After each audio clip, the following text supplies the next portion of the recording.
So the chapter 2 of calculus is about limit and continuity.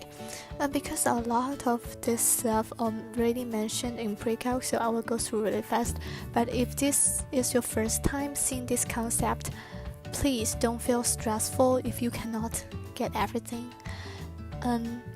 But basically, I think this is more better for you to review the material of this chapter. If you cannot understand some concept, you can find out more like detailed information and more practice to help you understand in your textbook. So first, let's see limit. So how to find a limit? Actually, the definition of limit is really hard to describe, and even if I write a text, it's really hard to understand what is a limit through these words. So it's better to just know the way to figure out the limit than knowing its definition. This definition was like a whole paragraph, or even two, or like almost a page in the textbook. So how to find the limit? So basically, to find the limit, you just need to find the point nearby this point. Basically, like, for example, if this function is f of x, and you want to find the limit when x approaches x0,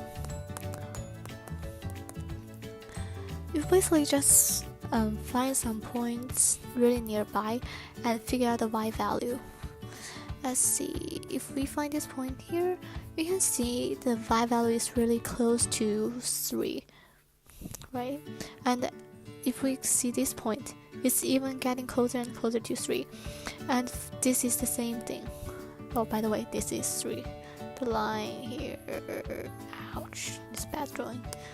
Anyway, this is 3. Let me try again. Oh no, it's 3 either.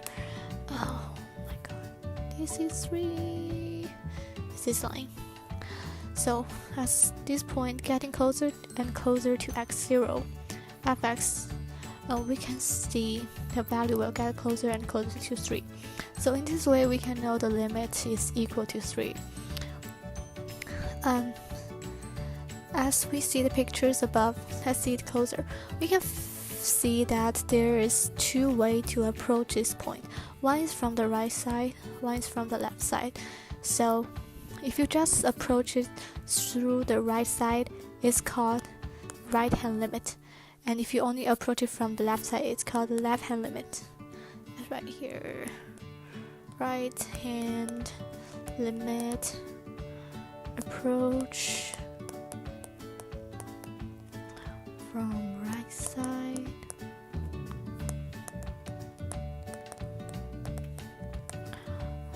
Left hand limit, approach. No, let's do this.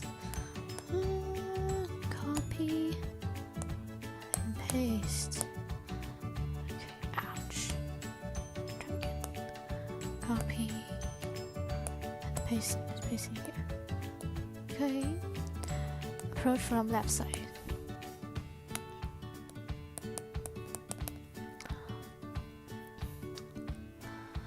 So these are the properties of limits.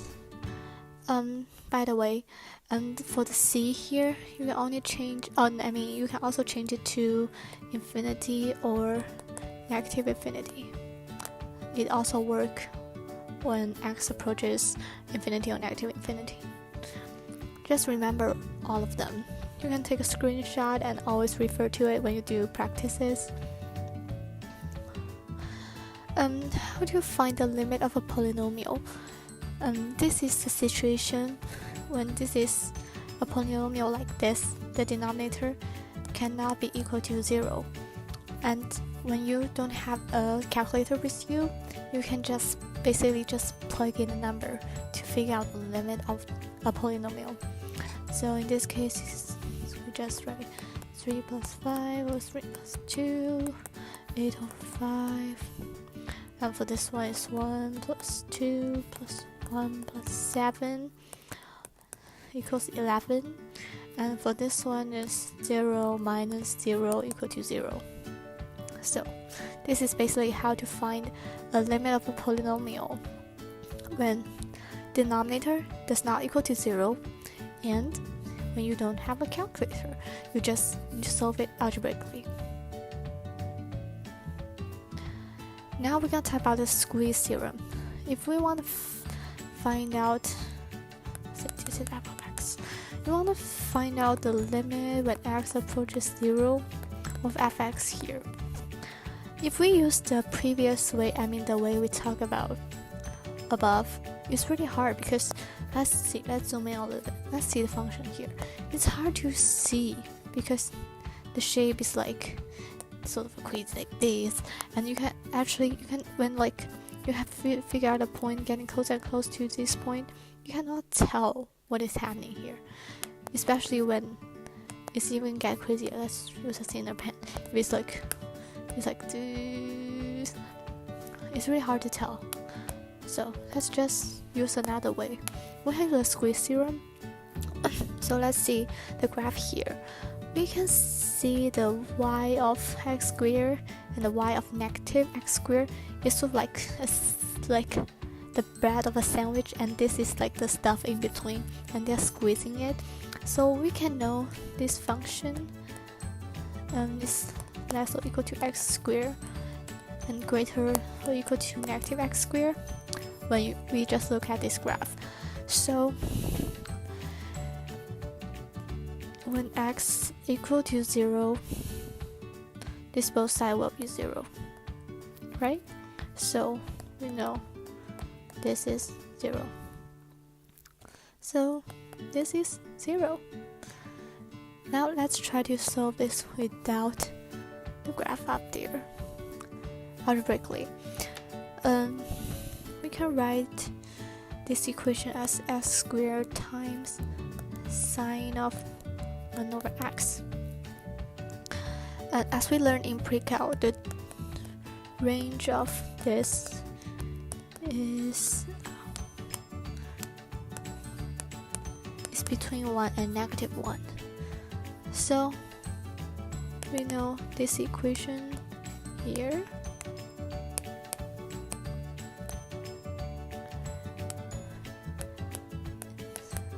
is in between negative x squared and x squared. It's just like what we got from the graph. It's what we got right here, right? Okay, let's go back. So same thing, we plug in 0 for both sides, we get 0, and this is the limit we want to know. So this is equal to 0. Okay, let's move on. Now it's also our old friend, the asymptotes. The horizontal one basically is horizontal. In this case, it's x-axis right here.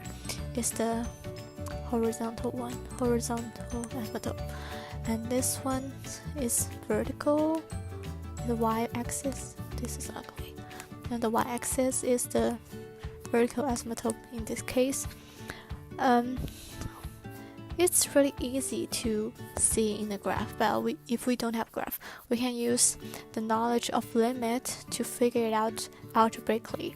So basically, it's when we don't have a graph and we want to know if there's a vertical asymptote or horizontal asymptote, we can use the limit knowledge mentioned here. For example, let's see, when x approaches infinity, x will get closer and closer to a value. Let's see if the value is y equals 2. Let's see, let's draw a line here, and let's say if this is 2, let's see if this is 2. So it means x will getting closer and closer to this. Oh, let's draw a line actually. Say this is 0 and this is 2. never mind. So when x approaches infinity, we know x will getting closer and closer to this value. You can actually approach it like both ways. It can be like this, it can be like this. So this is a horizontal asymptote. It's what the limit and up here talking about. Okay, let's erase this. So horizontal, we already finished talking about this. And then it's the vertical one. And so vertical one is when x approaches from one side and the limit is infinity. Let's still draw a graph so we can know what it's talking about. Ouch. So it's x and y.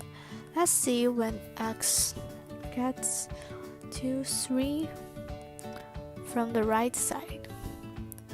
Let's draw a line here. It will be the asymptote. It will approach the value is infinity when x approaches 3. So the plus sign here and the negative sign here basically tell the direction x approaches the constant, which is 3 over here. So if we approach it from the right side, which is what the plus sign means, the plus sign approach from the right side, it will go to infinity.